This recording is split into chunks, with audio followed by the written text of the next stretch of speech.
All right, guys, 19.1, first open workout. All right. Um, Hopefully you guys have had a look at it, but I'll go through it. So the workout is a 15-minute AMRAP.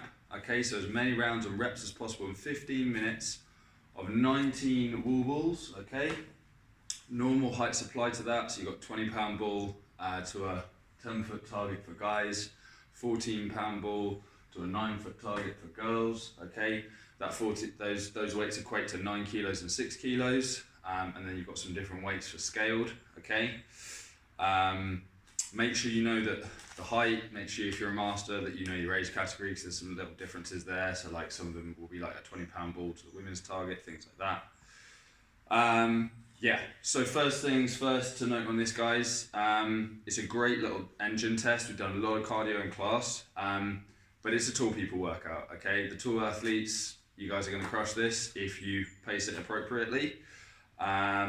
Shorter guys, you're going to struggle more. There's no bones about it. That being said, remember that these are two of the big movements for tall people. So if you are a shorter athlete and you're thinking, oh my God, it's not a good start, don't worry about it. Next 4 weeks you're going to have toes to bar and burpees and all the kind of stuff that you guys are going to smash. All right, so don't worry about it. It's just a workout. Okay, it's all about optimizing what you can do for you.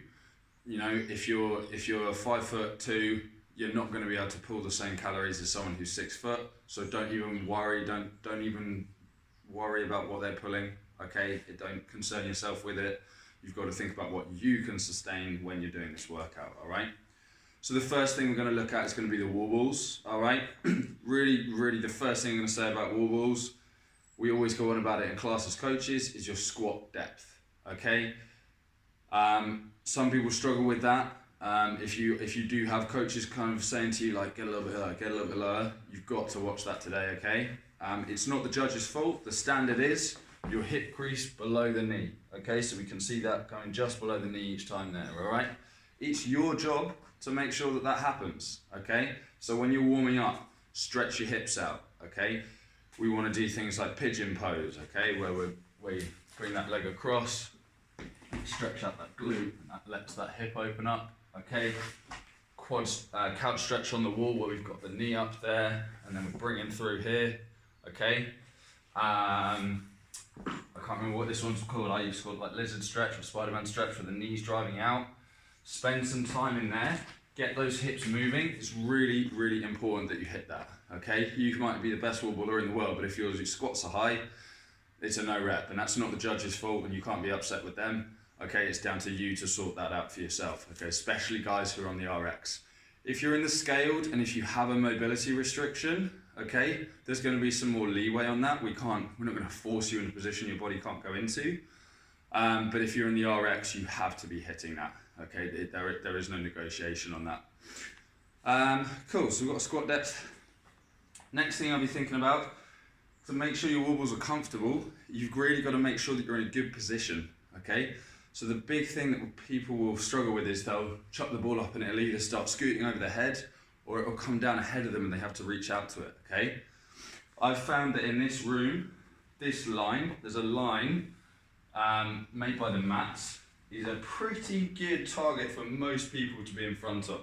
So anytime I do wall balls in here, I just step my feet straight up, so my toes are just behind that line, and I know I'm in a good position. Okay, some people may be slightly ahead and some people may be slightly behind, but it is marginal. Okay, an inch will make a really big difference to how those wall balls feel.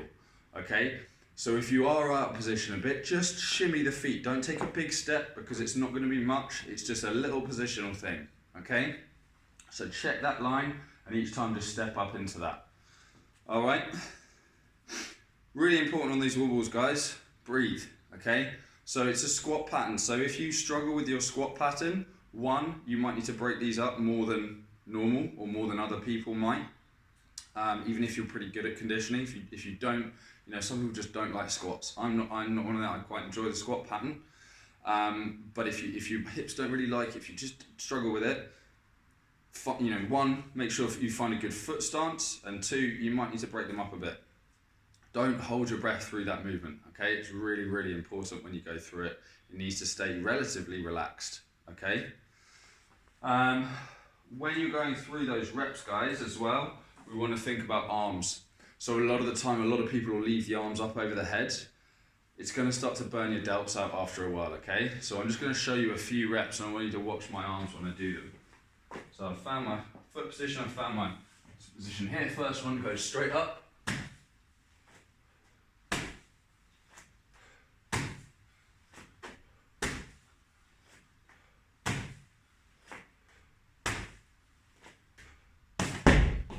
So you see every rep, I just drop those hands down and I'm just catching it into my chest each time. Big one as well, we want to try, if we can, to use that, so cushion that impact straight into that next rep, okay?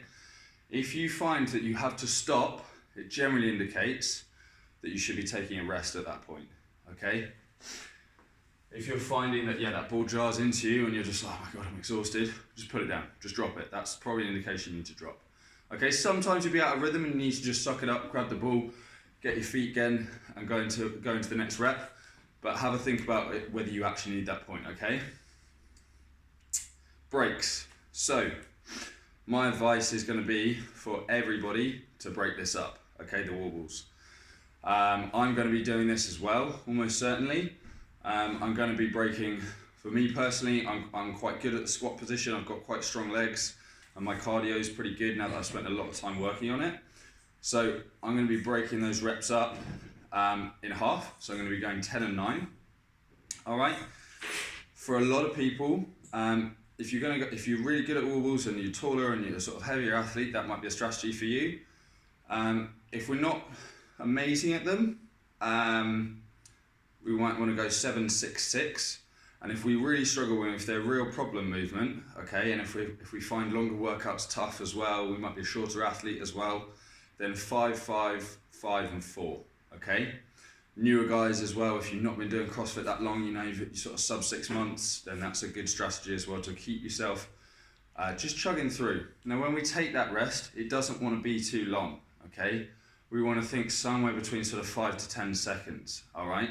You want to keep yourself honest with that. If you're resting longer than that, you probably maybe should have taken another break. If you're resting shorter, you're probably going too quick. It's probably the start of the workout as well, because I guarantee towards the end you'll be taking longer rests. You're probably not resting long enough. Okay, so I'll demonstrate what that looks like. I'm going to do 5 reps, take a rest, and then 5 reps.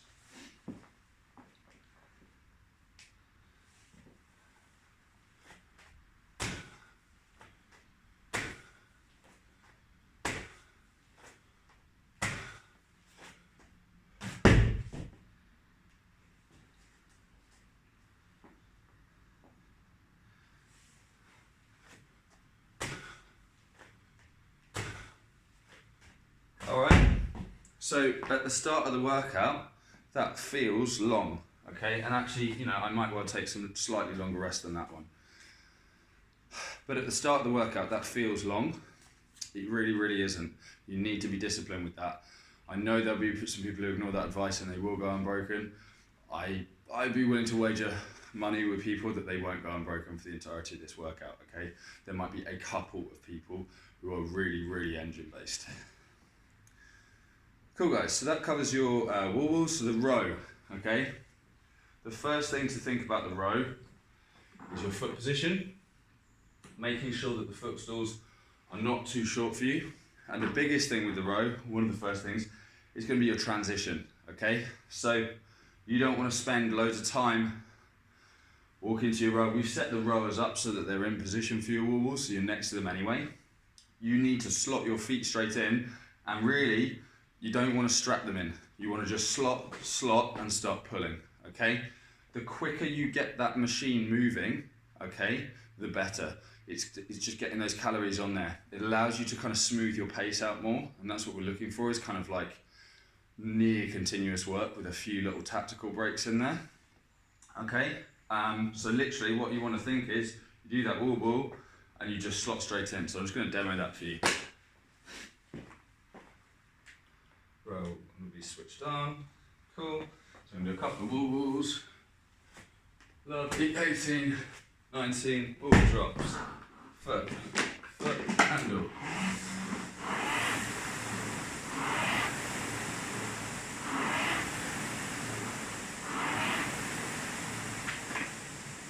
Yeah?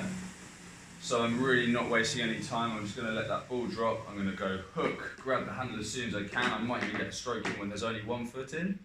Okay? But that just gets that thing moving. You also saw as well, it took me 3 strokes to get to a full length. So I did a short, a medium, a longer one, and then we're into the rhythm. Okay? That's just because that flywheel is at a dead stop. It's heavy. The short stroke is very powerful, okay? It's not something we can sustain. We don't want to row like that. We don't want to row like this.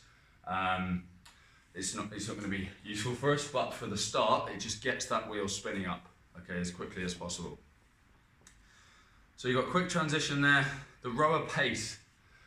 So it's calories per hour, okay? That just means it would be the total, whatever pace, that big number in the middle of the screen that you're holding is just going to be the total calories that you would get in an hour. Don't worry about exactly what that means. It's just about finding something that's sustainable for you, okay? Now the first time you jump on that rower, you're fresh. Yeah, everybody knows it. You jump on there. For guys, they'll happily spin that thing up to like 1400. And they'll be like, yeah, this feels really, really good. And for girls, you might be spinning that thing up to like over 1000, maybe 1100 or something. And you'd be like, yeah, this feels really good. So to start the workout, guys, you're fresh. Of course it feels good. Okay, you need to be thinking about how you're going to feel at the 10-minute, 12-minute, and 15-minute mark. Okay, do not get sucked in by that feeling and be like, yeah, I'm just going to hammer it. Okay, it's 15 minutes. Don't get me wrong, you're going to have to kind of keep getting yourself to move on this, but if you go out too hard on that row, you will fall off the pace. Okay, it's going to be one of the biggest things that will separate people out. So we're going to go beginner first here. So beginner pace. Potentially thinking about for a lot of the women when they're sort of starting out as well, we're looking at maybe like 600 calories per hour, somewhere around there. That's going to take, if you're looking at that, so that's going to take you, to do 19 calories, it's going to take you somewhere in the region of about 1:40 to get through, potentially. Okay. If we go up to 800 calories per hour, okay, then we're going to get through that in about 1:25. Once we get up to 1,000, so 800 to 1,000 is where I'm going to see quite a lot of people. I'm sort of thinking, okay, this is where I'd see a bulk of the just under that potentially for a lot of the women in the class, and the sort of 1,000 is where I'd see a lot of the guys in the class as well. 1,000 is 1:08 to get through 19 calories. For some of the fitter guys, we're going to be looking at 1,200. Okay, so 1,200 calories per minute. That's 1,200 calories per hour. That's going to get our 19 calories done in 57 seconds. There's very few people who I would really say to be pushing much more than that. Again, like rowing is actually quite a strong movement for me. I'll be holding just over 1,200 for this, probably.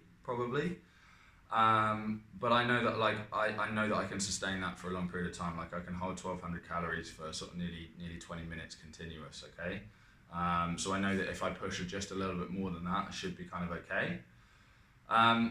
Yeah, pick a pace, guys, and kind of stick to it for a little bit. Okay, what you've really got to be thinking is you need to assess how you feel every sort of 3 minutes on this. Okay, gives you sort of 5 checkpoints to think about. Okay.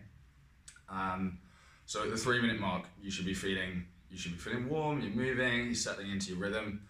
6 minutes, okay, you should be like, okay, still moving, like, okay, it's still, I can feel it, but I'm still holding that pace, it's good.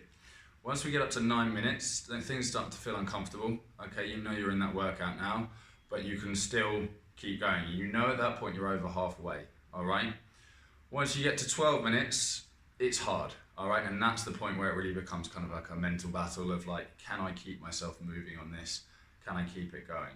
And that final 3 minutes, really, it is just that. It's a mental battle of like, can I stay disciplined? Can I still make those transitions quick?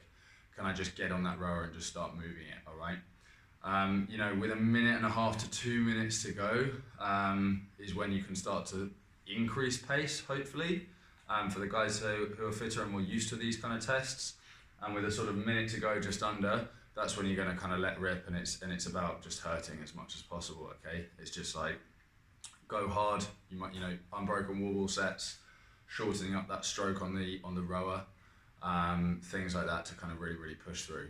Okay, I'm just going to show you, because I didn't actually go over it, the calories per hour on the rower, so that you can see this number.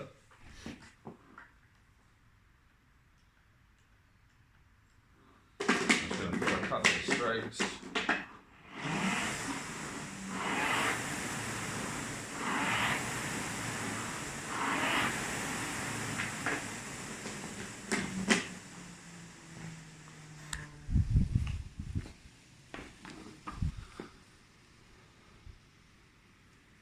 Cool guys, so that big number in the center there, the one saying 1216, that's 1216 calories per hour.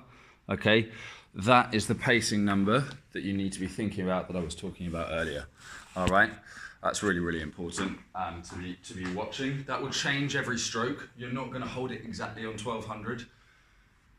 Say you're looking at your 1000 or maybe like 900. It's going to fluctuate quite a bit. It might be down at 850 at one point, and maybe up at 950.